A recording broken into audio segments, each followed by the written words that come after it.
Yesu ashimwe bene data, muraho neza. Nongeye kubahiriza ikaze mu mwanya w'ijambo ry'Imana. Reka dutangire dusenga. Mana yacu nziza, tugushimiye kwandikishije iby'urukundo rwawe kugira ngo bitumenyeshe, duhereza na mwuka wawe wera kugira ngo ajye duhishurira iby'ubwiru bwabyo.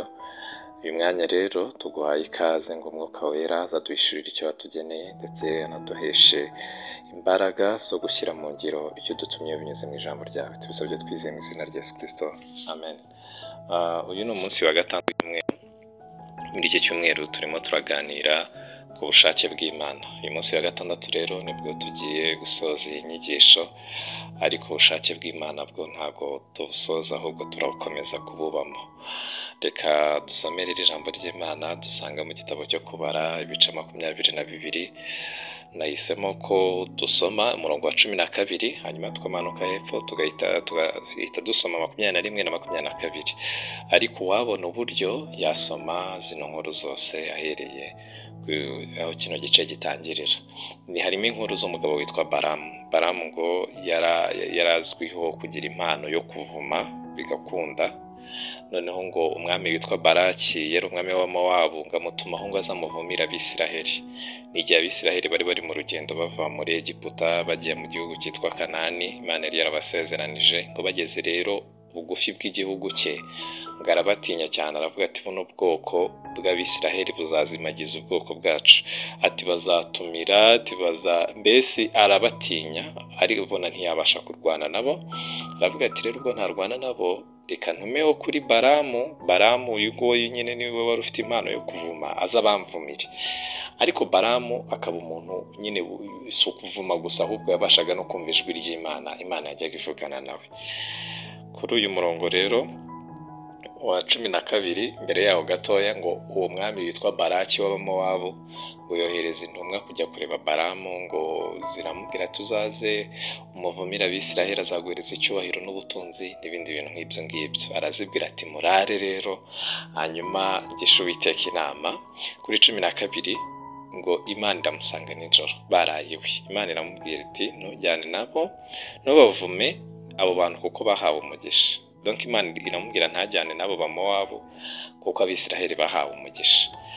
Baragenda basubirayo ubwo ku mirongo ikurikiye. Baraki amwohereza noneho ngo abafite icyubahiro kiruta icya babandi, ngo baraza ngo bamuzana n'amaturo menshi, ngo n'ingemo n'ibindi bintu nk'ibyo ngibyo byinshi. Baramubwira tuzaza azaguhereza icyubahiro cyinshi.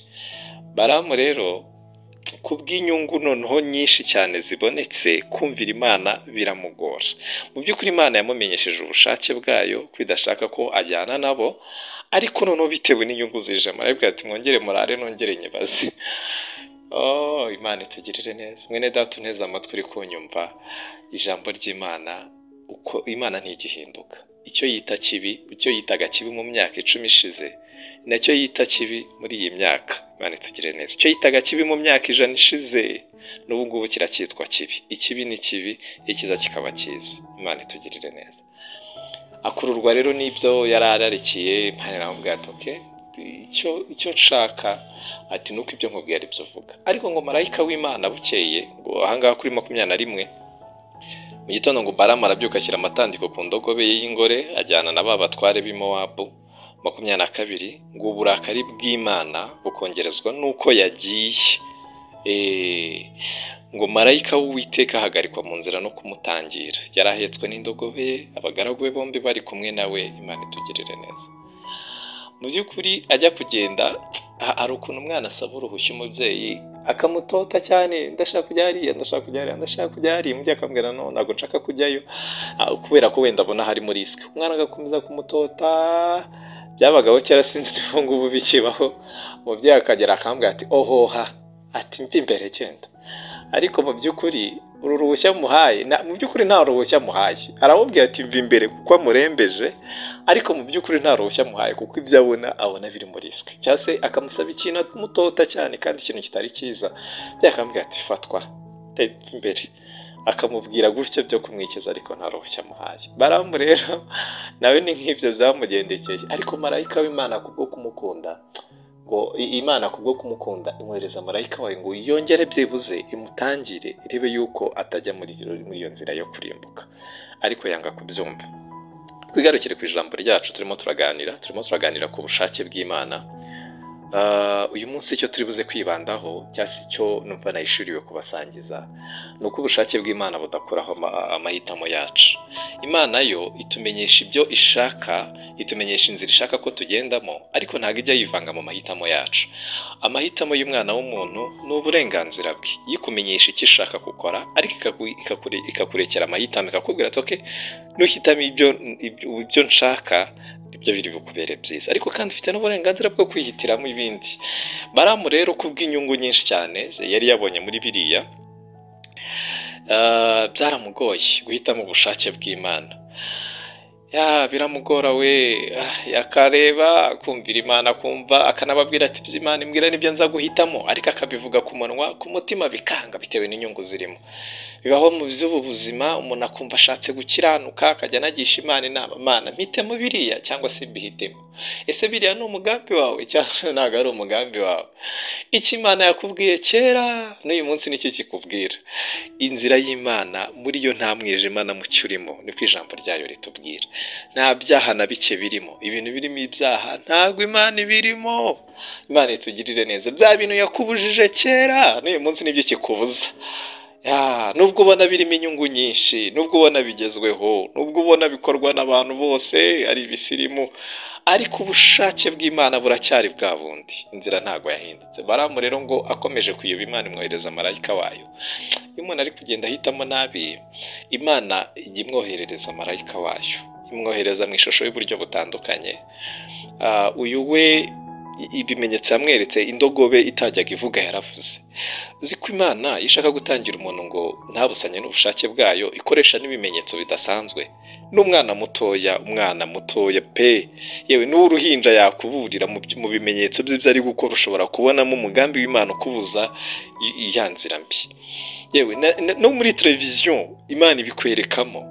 Umva, Imana ikwereka inzira z'uburyo bwinshi cyane, Imana ikwereka ibintu bitandukanye cyane cyane cyane, ikwereka yuko bese ikoresha n'ibyo utatekerezaga, ukanabirota mu nzozi n'abantu utazi bakabikubwira, ikakubwira yuko iyo nzira utarimo, inzira urimo ko itari nziza. Baramu rero we byaramugoye cyane kubyumvira bitewe n'ibyo bintu yari yakuruwe nabyo, ariko ikintu cyamuviriyemo, ikintu cyamubayeho ni uko yarimburanywe n'abatarumviye Imana. Igihe cyarageze, Abisiraheli yarabavumye ntibavumika, ibyo biranarangira, ariko iby'ibyo ngibyo birarangira, baza no gufata Kanani. Sinshatse gutinda muri izo nkuru ze. Barimo rero muri izo ntambara zo gufata Kanani ngo baza kumugeraho aho yarari, bamwicana hamwe n'abandi bantu nyine batumviye Imana, kubera icyo yakoze. Icyo cyaha cye cyari cyarakomeje nyine cyari cyarakomeje kugaruka cyane, nticyari cyarigeze kibagirana. Ibyaha umuntu akora kubwo kutumvira Imana ntibijya byibagirana, biratinda. Yewe n'abantu bashobora kutabimenya, ariko byanze bikunze ibihembo by'ibyaha ni urupfu no kurimbuka. Ariko mwifurije guhitamo kumvira Imana. Baramurera kubera akabarore ku byo kumvira ubushake bw'Imana.